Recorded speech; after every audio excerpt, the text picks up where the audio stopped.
With most people opting for the iPhone 17 Pro, the 17 Pro Max, or even the iPhone Air, the base iPhone 17 seems to have flown under the radar. But honestly, this is by far the best base iPhone ever. And if you're thinking of upgrading your iPhone this year, forget the Pro and the Air, this is the one to get. And I've got 6 reasons as to why that is. So get that popcorn ready and let's dive in. Okay, so the first reason as to why this is the best base iPhone ever is its display.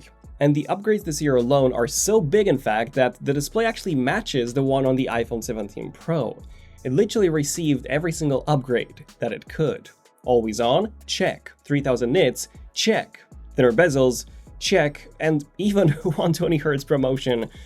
Also check. This makes its display identical to the one on the iPhone 17 Pro, something that Apple has never done before. They've always had at least 1 or 2 differentiating factors between the base and the Pro lineup's display, such as ProMotion, bezel thickness, or the brightness. The closest Apple ever came was with the iPhone 12 and the 12 Pro, the only difference being the brightness, 625 nits on the base versus 800 on the Pro. But having an identical display on both the standard and the Pro models, that's a first for Apple. So if you've always opted for the Pro iPhone just because you needed that 120Hz display, well, now you can save $300 and just go with a base iPhone 17. And because this display is so amazing now, our latest Pretty Planets wallpapers pack by Ollie looks even better.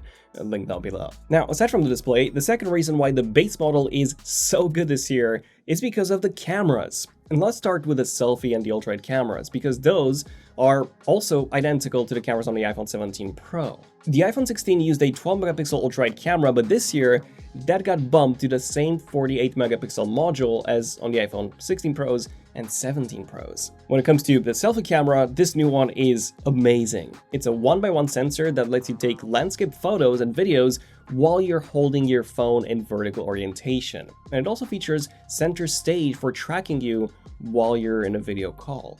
The quality of the photo is also much improved compared to previous years, so if you take a lot of selfies, then this is another good time to upgrade. Which brings me to the main camera. But before that, this video is sponsored by UGREEN and their new NAS DH2300. That's got an awesome Black Friday offer. Apple's iCloud storage fees are extremely expensive, especially over time. However, for a single payment of just £135.99, you can finally stop overpaying for recurring monthly cloud storage payments. The DH2300 features 2 easily upgradable hard drive bays that can support up to 60 terabytes of storage, or 5 times more than Apple's highest tier. And that lets you store all of this. To back up your data, you can set it up in RAID 1. This is super simple to do via its app, which you can use to control everything. You can even remote access your NAS from anywhere in the world at speeds up to 10 times faster than Google Drive. So check out UGREEN's DH2300 NAS by using the Amazon or the UGREEN links below for 20% off. And now, back to the main camera. Now, this one is actually different from the Pro's camera, but it is very similar still. It's got the same resolution at 48 megapixels, although the sensor itself is a bit smaller. That means that you do get more natural depth of field in your photos and a bit more detail on the Pro models, which also tend to be slightly better in low light, although the difference isn't really night and day. The bigger camera difference is the field of view, which is a bit narrower on the base model at 26mm compared to 24, so that's something to keep in mind.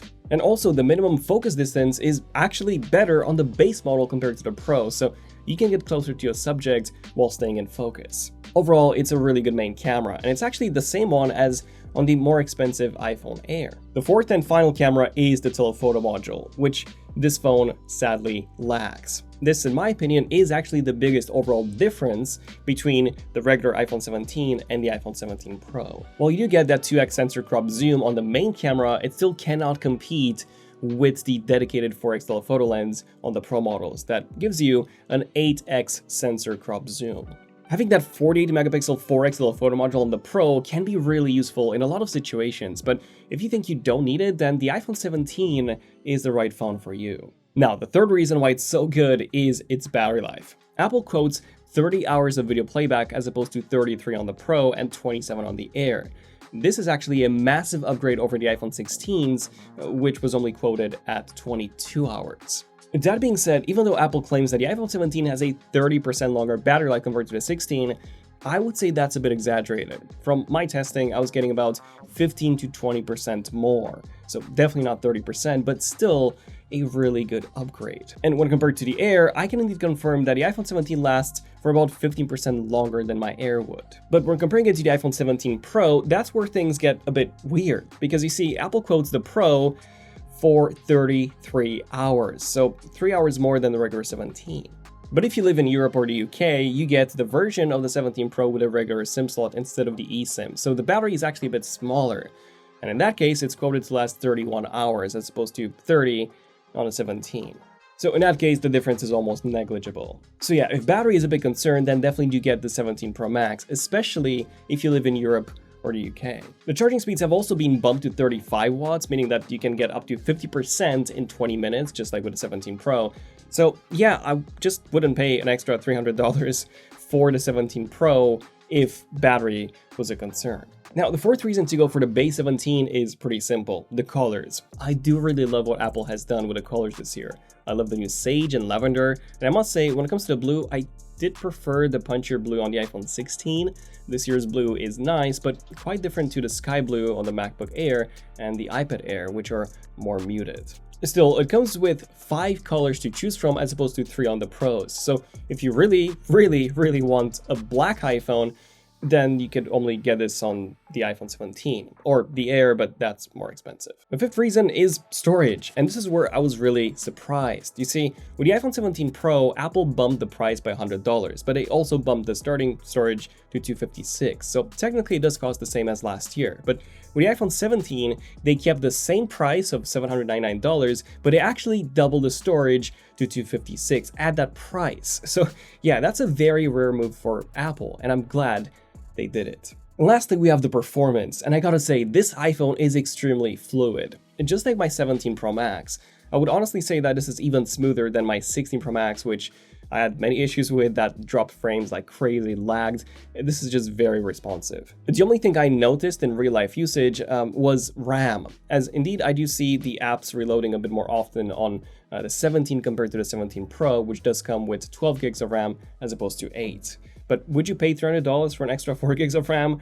Probably not. The regular A19 chip is extremely fast, being much closer to the A19 Pro inside the Pro models than to the A18 Pro from last year. In my testing, I got around 3700 for single core in Geekbench 6 and over 9100 in multi-core. The 17 Pro with the A19 Pro chip got 3900 and 9700, so not a huge difference.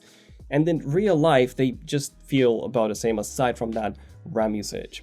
Now, the Pros do indeed come with that new vapor cooling chamber, helping the phone sustain peak performance for longer. But the iPhone 17 also has some pretty good thermal performance, even without a vapor chamber, since it does still have an aluminum frame, unlike the Air, which uses titanium. So should you consider paying an extra $300 for the new vapor cooling chamber? Probably not. And you may be starting to see a pattern here. And that's really the question, whether you should spend the extra $300 for the Pro. And most of the times the answer is a simple no. Because for the vast majority of people, the regular iPhone 17 is by far the best iPhone to get this year, with the only other option perhaps being the 17 Pro Max if you really want a larger screen and a longer battery life. And sure, there are many advantages that the 17 Pro does offer over the 17 that I haven't really talked about, but many of these are niche features that I'm sure 99% of you wouldn't really care about, such as ProRes, ProRAW, Genlock, and USB 3.0 speeds. So honestly, the biggest difference between the two is that telephoto camera. So just ask yourselves a simple question: do you want to pay $300 for a 4x telephoto camera? And again, for a lot of people, I'm sure the answer is probably a no. Now, if you're coming from an iPhone 16, this is also a huge upgrade. You get 120Hz, an always-on display, thinner bezels, a better ultra-wide, a much better selfie, and so much more. But if you guys want to see a video comparing the iPhone 17 against all the previous base iPhones from the past 5 years, then make sure you subscribe to the channel. And let me know your thoughts on the iPhone 17. Are you upgrading this year, or not quite yet?